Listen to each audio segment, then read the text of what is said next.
What is good, everyone? Welcome back to another episode of the Renegade Roundtable podcast here. I am Jeffrey Kirby, and obviously it's been a week. Let's say that. Obviously, we have the game that happened on Thursday. We all know. If you did come and check out the live reaction stream that I did, first off, appreciate you. Also, again, shout out to Tom Grassi and the Grassi Posse.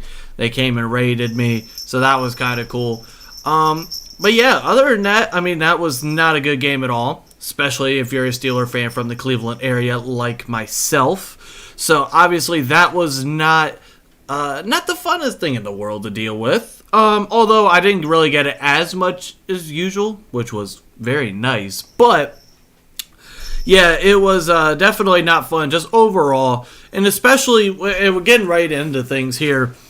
There were definitely some positives. I mean, there were some positives that you can take out of this. But I think the biggest thing that we're coming out of is obviously the fact that Mitch Trubisky, he didn't do enough to completely keep his job.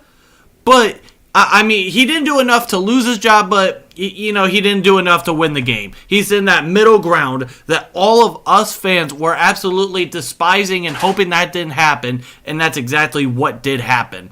And obviously, Hunter says, unfortunately, go Browns. Yeah, you were probably surprisingly one of the few people who actually gave it to me, because I really didn't get it as much as I thought I would. But, I mean, I still got it.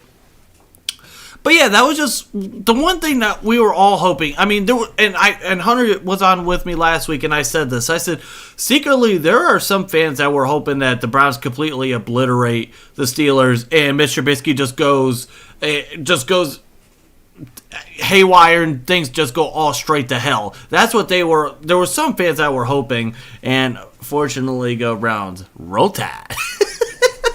Roll Tide. No, but yeah, that was just one thing that I noticed that was very annoying, and I could tell based on a lot of the fans that we're thinking, okay, a lot of us knew, I mean, 99% of us knew that after that Patriots game, you were not going to go to a rookie quarterback in that short week. You weren't going to do that. If you were going to do it, you were going to do it from the end of the Browns game, depending on how Mitch Trubisky played, going into this week against the New York Jets. Now, we all know that it's going to be Mitch Trubisky. And we're going to get to the Jets game here in a minute. But I do have to talk about this. And Hunter, while you're here, obviously you could bring your input on this as you being a Browns fan. Trubisky didn't play as bad as I thought, though, after going back and looking at it. So there were certain things that I did not like. The issue was he didn't help much. You know, he didn't play I personally didn't think he played the greatest, but at the same time, his receivers didn't give him. You know, there were crucial drops. I know Deontay Johnson had a crucial drop on a third down that really didn't help things much. But there was just overall things where, again, Mitch Trubisky just did not feel I think he's too much in his own head, and that's kind of the issue that you're running into. And here's one of the issues that I have with this team, with this offense. The Steelers have ran only 44 fourth quarter plays this year. That's tied for the fewest in the NFL. The big reason? Pittsburgh's only 2 of 10 on third down in the fourth quarter. You can't sustain drives. You're getting dominated in the second half again. This was a story going back to last year. Specifically, there were multiple games where the offense and you looked like you had a complete team in the first half, and then the second half, things just go straight to hell. Whether it was the defense just deciding to play that soft zone coverage, whether it was just the offense not being able to sustain drives, whatever it was, there was always something allowing the other team to get back into things. Now, with that game, it went, I believe, it was a tie going at a half? It was 14-13. Okay, so you're up 1 going in a half. And that was the one thing that I did not like. The fact that you were not able to get any points in that final drive at the end of the first half, that was terrible. I mean, the clock management, again, just simply was not there. And just the decision-making for Mitch Trubisky just simply was not there. Time awareness, situational football was not there. And that was just the one thing that was one of the many things that was very annoying when it came to this offense, again, with the Steelers. And, again, you're 24th. We talked about third down. You're 24th in the NFL at third down conversion percentage. You are averaging 1 out of every 3 drives a 3-and-out. Including, if I'm not mistaken here, let me just pull this up here real quick. Here, let's go ahead. Let's pull up full play-by-play here on ESPN, all plays. Let's go look in the second half, just simply in itself, because you ran a total of 27 plays in the second half. You had a 10-play drive that led to a punt, only 38 yards. Then 3-and-out, 3-and-out, 3-and-out, and then you led to a field goal or a 7-play field goal, and then you obviously had that final drive that turned into the fumble touchdown. So, and honestly, the 3 most crucial drives that you had to have in the second half were all 3-and-outs. The first one you gained -5 yards. The next one was 4 yards. No. So the first one was 7 yards, then -5 yards, then 4 yards. You took off 1:27, 57 seconds, and 1:11 off the play clock. You want to talk about, and we talked about this before, you want to talk about this, trying to help out your defense. That is not the way to do it at all. Simply, that is not the way to do it. Let me talk about some positives, because it did seem like at times that the offense was actually doing some things. George Pickens, that was one hell of a catch. I mean, it seems like the Steelers receivers are just having a contest to see who can have the best catch of the year so far, because there's been 3 amazing catches by the Steelers this year. But obviously, one thing I did like was the Steelers, you actually did get a touchdown. Again, there was another game without a first touchdown or a first quarter touchdown. That's going how many games? A lot of games where you're not scoring touchdowns in the first quarter. You simply, again, you want to help out your defense, who again does not have TJ Watt. You know how you help them with that? Try to get them going early. It's like baseball. When you go, and if you're, say for an example, you're the away team, and you go out, and before your pitcher even has to go out there, you go in, you give them some run support. That really, boosts up the pitcher's confidence, but also helps your team out because you're getting them going early. That's kind of the same thing when it comes to football. If you can help out your defense early on, get some scores, get some touchdowns going, really help out your defense. Now you're going to give them some momentum, and especially if you can sustain a long drive or two, that's going to help not gas out your defense.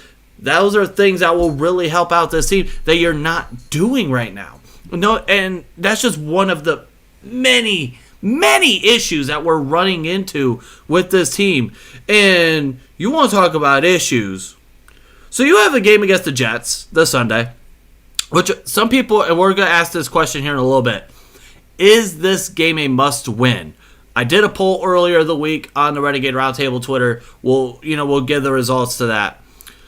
But after you have the Jets, which, while yes, you're playing Zach Wilson, which I think might be a better scenario rather than having to play Joe Flacco, because I think, when you're playing a veteran, yes, Joe Flacco is Joe Flacco, but you're still playing a veteran. You're still playing a guy that understands how the Steelers play defense and how they play football. I mean, God forbid he's played against them how many times now?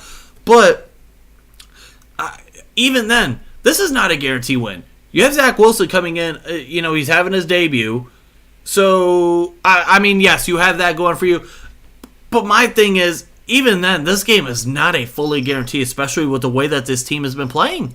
It's simply not. And then you look at the next 4 before the bye. At Buffalo, versus Tampa Bay, at Miami, at Philadelphia. That is murderer's row for the next 4 weeks after this Jets game. Where the hell do you get a win there? I mean, because now you see how Buffalo's playing. They're going to come out. Obviously, we've seen them play very well so far. It's not like I don't think you're going to get lucky and catch them slacking in week 1 like you did last year. Now they're going to start getting in midseason form. Now their offense is really going to start clicking a little bit. Defense, I know they're missing Jordan Poyer for the rest of the year, but I mean they're still a very good defense. And yes, in Buffalo, when that atmosphere is going to be absolutely ruckus. Then you have Tampa Bay. Well, yes, Tampa Bay's defense has just been playing absolutely phenomenal. Yes, there's been a little bit of questions with Tom Brady because we all know he had his 1 foot out the door in retirement. We know we have that going. But at the end of the day, it's still Tom Brady. He's still going to be able to pick apart this defense all day long like he wants to. He's going to get his receivers back. And then you look at Miami. And that's the Sunday Night Football game in Miami. They've been looking great. Tua has looked phenomenal. The Tua lovers, hey, you're getting champions pose right now. So, you have that. And then you have Philadelphia, where Jalen Hurts is playing out of his mind, and they're just overall playing very well. So that is little murderer's row for the next 4 weeks after this Jets game, before the bye. If you do not win this game, they very well could go 1-7. If you win this game, there's still a very good chance you go 2-6. Maybe you get lucky, and maybe you're able to squeeze out one of these games in Murderer's Row. Maybe it's Philadelphia. Maybe it's Miami. Miami seems like it might be that could be an interesting game. But you really have a good shot of going, 3-5? More than likely 2-6? And, well, yes, you could blame some things on the players. You could obviously put some of this on Mitch. You could put you can't put, what's honestly insane about all this? Is the fact that the offensive line has actually looked pretty damn good in terms of pass pro. There has not been, I don't think, one sack this year where it was truly on them. It's a lot of it has to do with Mitch getting, having to get out of the pocket or just coverage sacks. You can only ask an offensive lineman to cover so long. If you're sitting back there because receivers aren't getting open or he's not seeing them, you can only hold them for so long. So the offensive line playing that the way that they are is honestly pretty damn incredible. Which if you told me going into this season with telling me the only thing that you said to me is the offensive line is going to plays a lot better than what you expect, you would think maybe this offense could actually do something instead of looking this piss poor. But instead, well, yes, Mitch Trubisky does deserve some blame. The receivers deserve some blame. I'm not going to sit here and act like all the players are victims in this either, because they're not.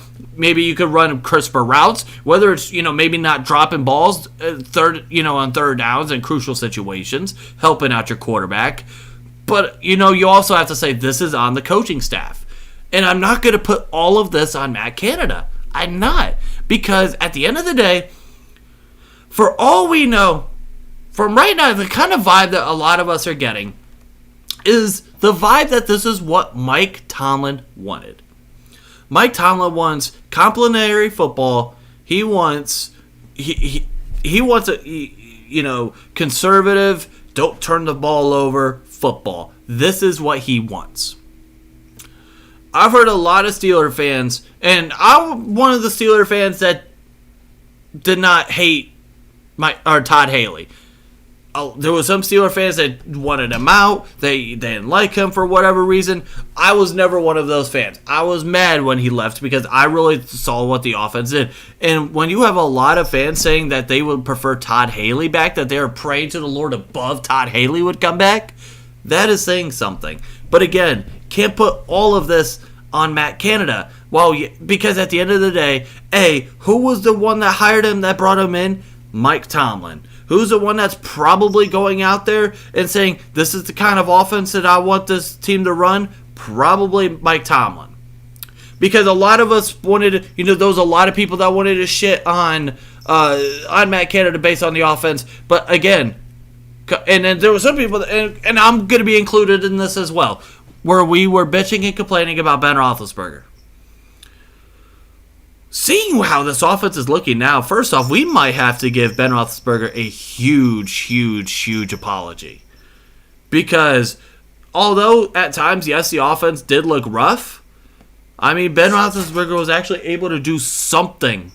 He was able to move the ball downfield once in a while. It doesn't seem like, that they want to do it in terms of Matt Canada, Mike Tomlin. I mean, it's just, you went from the triple Bs, Ben, Bell, and Brown. Now you have the triple Ms, Mitch, Mike, Matt. I mean, and the triple M's have been absolutely horrific through 3 weeks so far in terms of this offensive play. Najee Harris, again, didn't even average 4 yards a carry. He had 56 yards. Jaylen Warren didn't look too bad again from the times that he was able to get the football. That was something nice. 4 for 30. So, you like to see that. But, again, Mr. Trubisky, 6.5 yards a carry, or 6.5 yards an attempt. Simply, it's not going to get it done. How many passes went beyond the line of scrimmage? It's just, there's so many things that are just so annoying. And here's another interesting stat. And this is, again, going back to the issues that we're having on offense. Through 3 games, Mitch Trubisky has completed just 3 passes between the numbers. I'm not talking between the hash marks. We're talking between the numbers. 3 passes between the numbers, between 5 and 10 yards. They're just simply not willing to use the middle of the field. It's just simply, whether it's Mitch Trubisky missing guys over the middle where you can't hit them, and he's just simply not getting it, whether it's, again, just the scheme that Matt Canada is running, whether it's just, whatever it is, these are things that need to be addressed, because Mike Tomlin, if you don't want to have your first losing season as a head coach, shit needs to change. Whatever it is. Now, my thing is, and I've been kind of going through this a little bit more in my head. I've been playing this exercise in my head. But asking myself this question of any time I want to just, blurt out, fire Matt Canada. So who would be taking over play calling? Most likely Mike Sullivan, quarterback coach. Is things actually going to change? Are the play calls actually going to change? I don't know about that. But you know what could change? What could change is possibly the play style that you have and the mentality of your quarterback. Mitch Trubisky is too much in his head because he realizes his leash is very short. We thought maybe at the dog pound, his leash was going to get cut at some point of time. Going into that game, some people are thinking there's a very good shot we could see Kenny Pickett in that game. Mike Florio from Pro Football Talk, he was one of those people that said we very well could see Mitch Trubisky or see Kenny Pickett in that game. So those are the things that are just beyond infuriating with this, because, again, you can go to... Here's my theory.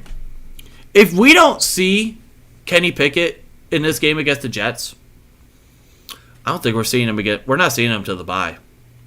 Because I don't think Mike Tomlin, unless we get an injury, I just simply don't see Mike Tomlin wanting to put Kenny Pickett in the game against Murderers Row. I just simply don't think he wants to do it. However, if you truly believe in the guy, see what you got. Let's see what you got, young man. You're 24 years old. I mean, shit, he is older than me. Which, for a rookie, that's insane, because I'm 23 and a half. And for you to be a rookie at 24 years old, he's seen a lot of football. I'm in this mindset that I don't believe that playing him right now is going to stunt his growth. I think on top of a lot of other Steeler fans, we would much rather, and in fact, here, I have a tweet here from earlier this week. Let me read it out. Let me find it here. And I think a decent amount of people agreed with me as well. Let's see here. Let me find it again.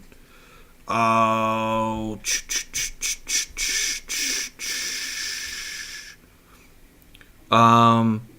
yeah, here's another interesting stat as well. While we're here, we're talking about Steelers. The Steelers' offense has only provided 3 drives of 10-plus plays through 3 games. Only 3 times have you had a drive have 10 or more plays. That is simply just not good. And here's the tweet I said, me and alongside a lot of us fans would much rather lose with the rookie over the mediocre veteran. You're not going to stunt his growth by throwing him out there right now. Because at least you can let him get some time to develop. Or in game, not just to let him develop in practice or anything like that. No, you let him develop in game. You let him get in-game reps in a regular season game. Listen, and this is honestly a lot of people, and we understand that Steelers don't like to use the word rebuild, but this was definitely maybe a retooling year. And so, again, your expectations going into this year, honestly, were not that high to begin with.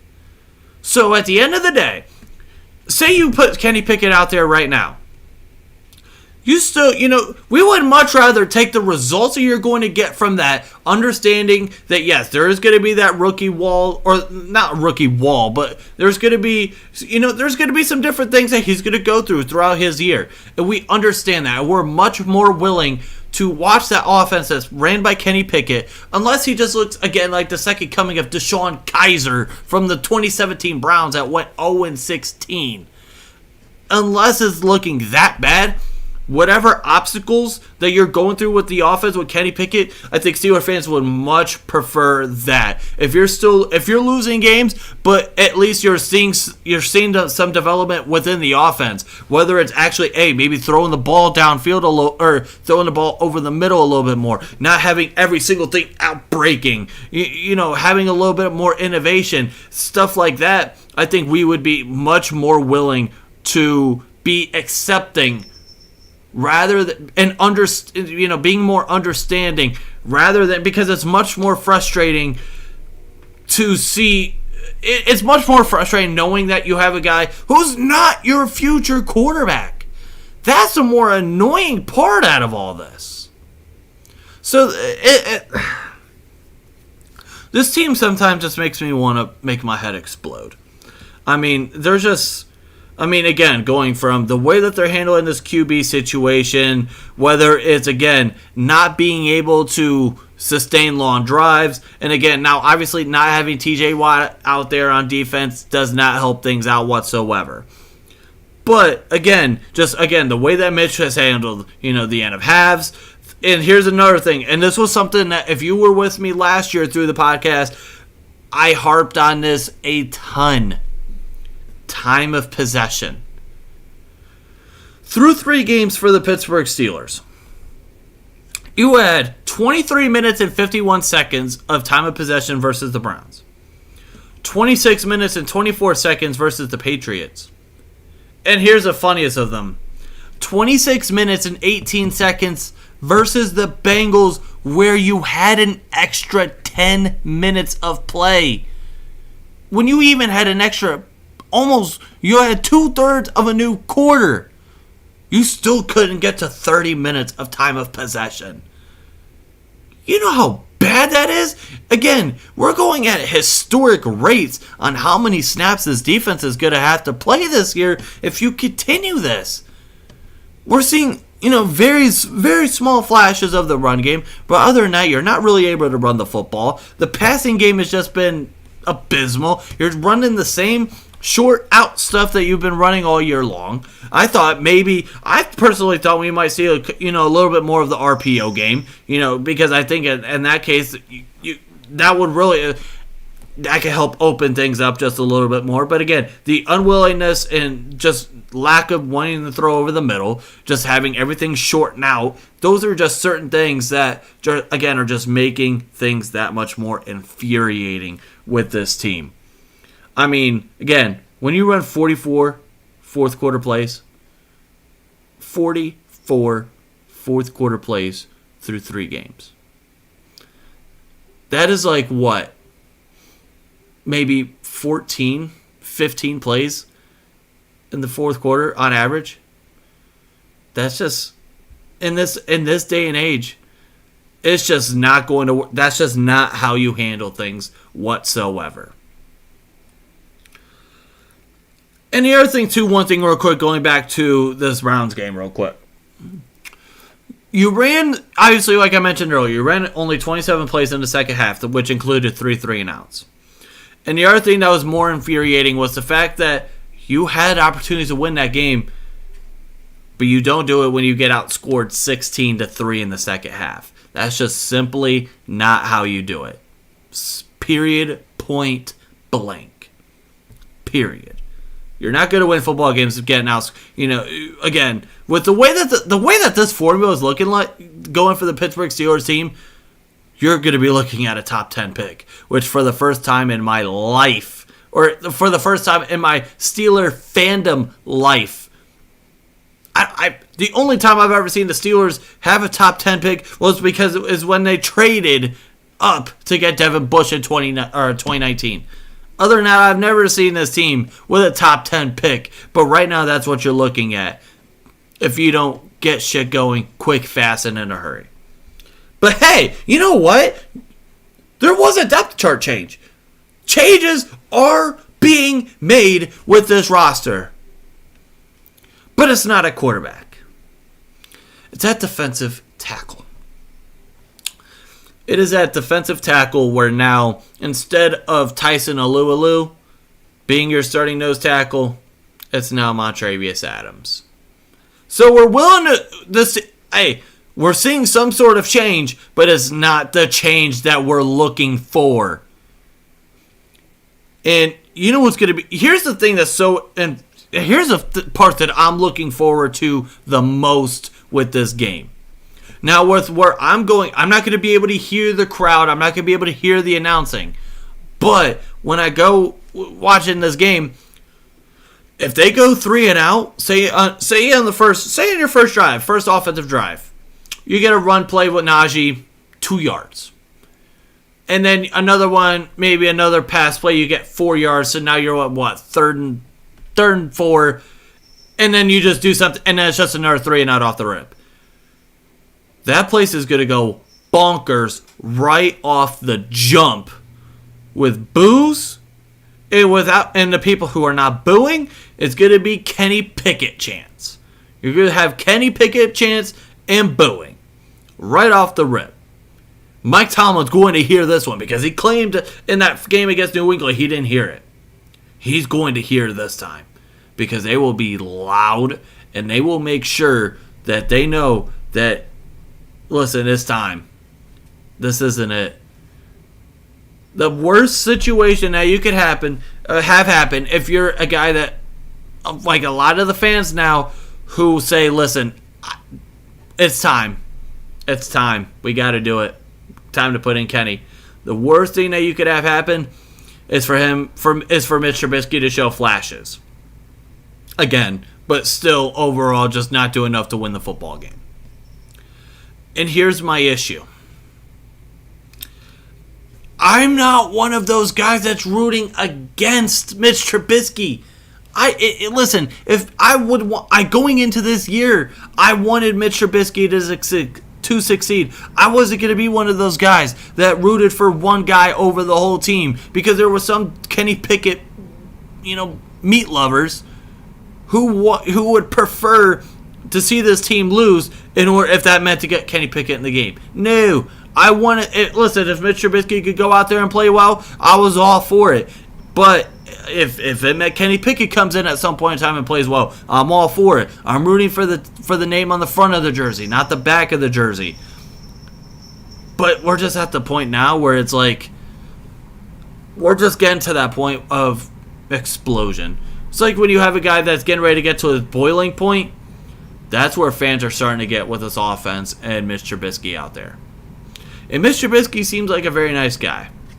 Mitch Trubisky looks like a guy. I mean, for God forbid, for all we know, he could maybe help small orphans out on weekends at orphanages. It doesn't matter. Fans, at the end of the day, we care about what he's doing on the football field. What are you doing for us right now for our entertainment on the football field? And right now what you're doing is making us want to choke ourselves out. Simple as that. That's where we're at with this offense. And that's where we're at right now with this team. Moving on to the Jets real quick. You are, I believe, a 3.5-point favorite. And at the end of the day, now here in Ohio, we don't have sports gambling yet. Next year we will. Now I don't know how much I'll get into that, but I know a lot of people who will get into it. I know a lot of people from PA who are very big into it. If you're from Steeler Twitter, you probably know who I'm referring to. However, if I was a betting man, I don't even know if 3.5. I would probably take the Jets straight up. I would probably, because at the end of the day, there's just, with this team, I just simply cannot trust that this offense can really produce anything and that this defense can stop a nosebleed. True, but if Mitch is being held back, it's not fair for me. And Steel Black, I'm not going to ridicule this because I don't think you were here, but I did mention earlier that, yes, I have been ripping Mitch. I'm not going to put it all on the players. And I'm not going to put it all on Matt Canada. I did put some of it on Mike Tomlin because, again, if this is what he's wanting, he's going in there and saying, listen, this is the kind of offense you need to run. Then simple as that. I mean, hell, I wouldn't be, if you told me that Mike Tomlin told Mitch Trubisky to go out there in his press conference this week and say that, it's not the coaching staff, it's us, we need to execute better, I would not be surprised whatsoever if Mike Tomlin told him to say that. And of course Mitch Trubisky is going to say that because he knows that his ass is getting very close to being benched. So he's going to do absolutely everything and anything to not piss off this coaching staff to keep his job as much as he can. But yeah, I mean, and like I said, it's not all on Mitch, but there's definitely things that you can see that has been an issue with Mitch. It's also the receivers. They're dropping crucial passes, whether it's maybe they could run crisper routes. There are things like that. I think Todd Haley mentioned something where he didn't think that the route running was necessarily as crisp. And it could just be the simple schematics of just the overall route running or the concepts that you're running with this offense. I mean, there's all kinds of things that are going on with it. But my thing at the end of the day is, there's not a backup offensive coordinator, but there is a backup quarterback, and we all assume he is the future of this team. And I think at some point of time, you're going to have to go to him because it's going to get to the point of no return when it comes to the fans and just overall players in that team because we've been getting reports saying that there have been players who want Matt Canada fired. They have been ripping him to shreds. And you know how this goes. The players at the end of the day, it's kind of hard to tell people what to do when you make more or when they make more money than you. It's one of the big issues that you have with the NBA. Because also all those contracts are guaranteed. Why do you think James Harden has always been able to get out when he wants to? Why do you think it was always able for, you'll have the rare cases like Kevin Durant. But those guys at the end of the day, they have the ability because they're going to get paid regardless. Those contracts are guaranteed. They're going to get paid regardless. At the end of the day, Ben Simmons was still able to get out. He did all that. He was able to get out. And at the end of the day, yeah, the players are the ones that run the thing here. If they want to be able to go out there and show, if they want out, they're going to find their way out. Based on whatever the situation might be. It's simple as that. But, I mean, and obviously, real quick on the injury report, the only player that did not practice based from an injury was Ahkello Witherspoon with the hamstring. He did miss yesterday and today. I'm not expecting him to play. I don't think he's going to play at all this week. Larry Ogunjobi did not practice, but it was a Veterans Day, so not really worried about that at all. He'll be fine. And then Steel Black says George Pickens is one of those guys. He knows a good offensive coordinator, and it's not Canada. Yeah, and here's the thing when it comes to Matt Canada. Matt Canada's offense is good to take advantage of guys like me who know damn well they can never get in the NFL. They could take advantage of me. They could take advantage of Joe Schmo. So it's good for when you're playing up, the New York State University or New York State Community College. It can take advantage of those players, but it's not going to take advantage of, because it's just a very simple offense, and simple offenses sometimes just simply do not work when it comes to the NFL. The Browns clear. What do you mean? Oh, but I mean, it's just, like, for example, here, Hunter, while you're here, I'll talk, and another thing, and this is, I want to bring the Browns up for a second, because Chase Claypool made a comment about saying they don't know what he doesn't know what their identity is. For an example, the Browns, we know what their identity is. They're going to run it down your throat, and there's not a damn thing they're going to do about it, because Nick Chubb, Kareem Hunt, one of the best running back duos maybe of all time, definitely probably the best in the NFL. You have a great offensive line. They're going to pound you down. Pause. And then on top of that, I mean, what Jacoby Brissett has done, he's looked incredible so far through 3 games. But that they have the identity. They're going to be able to run the football, no problem.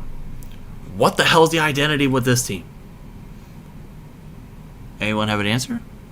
Outside of going 3 and out? Outside of just, quick routes outside of the numbers?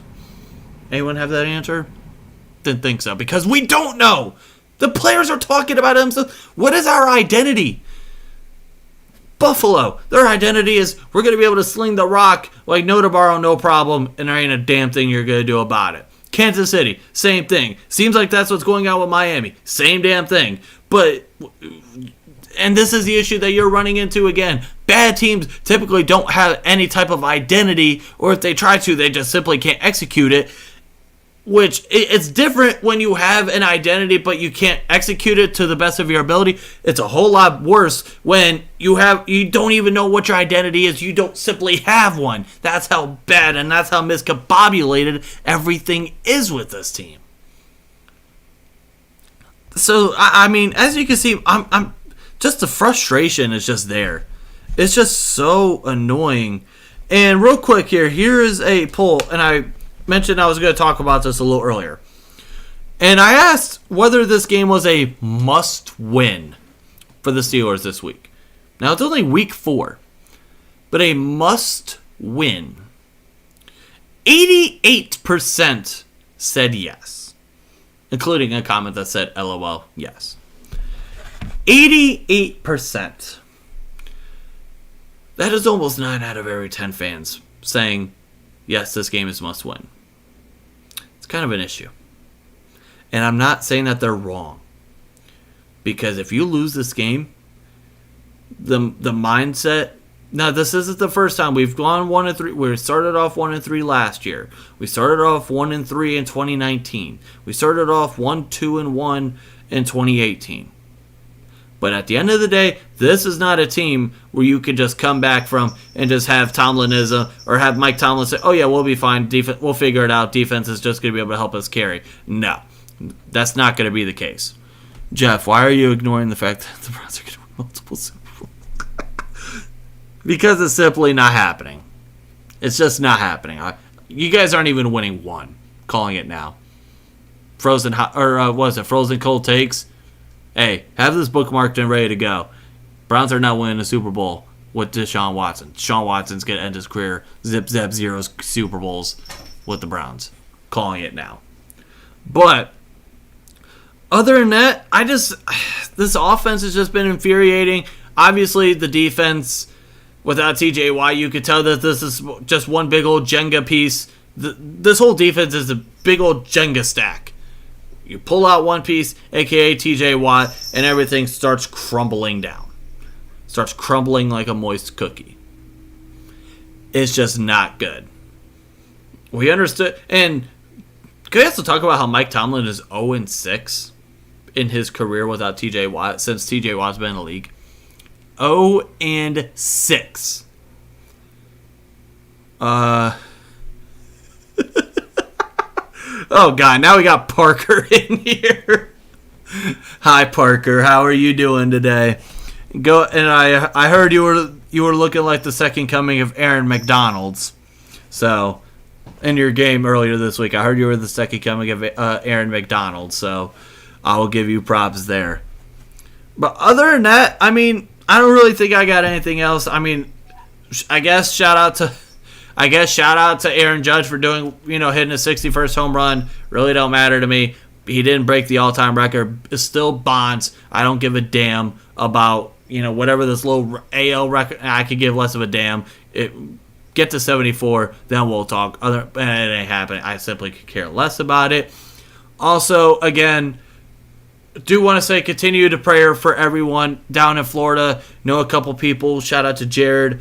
I know he's a guy that he lives down in Florida. He got lucky. He didn't get hit that hard. But for those that are being impacted by Hurricane Ian, again, we're thinking about you. We're praying for you. And because what we've seen so far through those videos have just been absolutely ugly. And so I'm keeping you in my prayers. Steel Black says, I just see we're going to have to go defense in this draft. We don't have a defense without Watt. My thing is, I mean, I had this question asked to me earlier this week. If the draft was right now, who do I go for? I would probably have to agree. I'd probably maybe say linebacker. Maybe if you want to replace, if you're not going to bring back Devin Bush, definitely go linebacker. Definitely could see them going with a corner. Although if you look at the Steelers drafts and corners, not the greatest in the world. Maybe you want to go defensive tackle. Maybe if you want to add a little bit more depth to that, because you're going to get young here with Tyson Alualu being gone. I would be surprised if he retired at the end of the year. And then on top of that, you're not going to go wide receiver, not going to go quarterback, not going to go running back, not going to go tight end. Maybe center guard, one of those. But yeah, I agree. I think I'd definitely go defense for them, unless you want to just go guard, center, one of those.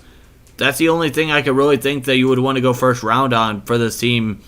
But other than that, yeah, I would have to agree. Probably you can make an argument for going at all three levels. Because now you're looking at Alex Highsmith. He's in his third year. So now you're going to have to start thinking about what are you going to do with him. Are you going to bring him back? Are you going to be, what's going on with that? Are you going to try to get another pass rusher? Because you can never have too many pass rushers. Ringo from Georgia, here we go. I have not started my my draft stuff yet. That will be coming here soon. But when I start going, I'll make sure to definitely keep his name in the back of my mind for possible players that I may want for the Steelers next year. But other than that, I think that's about it. Unless you guys got anything else that you guys want to talk about or get off your chest, say something. Hunter Parker, if you want to talk shit about me, or talk shit about the Steelers again, go ahead. But other than that, that's really about it. Not really any Pirates stuff to talk about. I mean, they're trash. And then on top of that, Penguins. So you got the Penguins hat going. They're going to be starting up here in a couple weeks. It's going to be exciting to see what happens with them. Obviously, with the big three being back of Crosby, Letang, and Malkin. And then on top, I'm going to be very interested. We've been hearing that they might still go with another move at some point. Maybe get rid of one of those defensemen because you still have like 9 defensemen. So that'll be something to watch out for. The Steelers need a true defensive line like Parker Osborne. Hey, I'll take a Parker Osborne all day long. But other than that, yeah, I think we're going to get on out of here. Again, I do want to say thank you everyone for tuning in. Hope you guys did enjoy. If you guys did, smash that like button. Hit the red subscribe button. The road to 600 is here. We are at 565 right now, so we're getting there. We're about 45 subscribers away from 600, so we're going to be pushing to get that here soon. But until then, hope to see you guys in the next video or the next live stream. Stay safe. Have a great weekend. Again, if you're being impacted by those and by Hurricane Ian, thinking about you. But until then, peace out.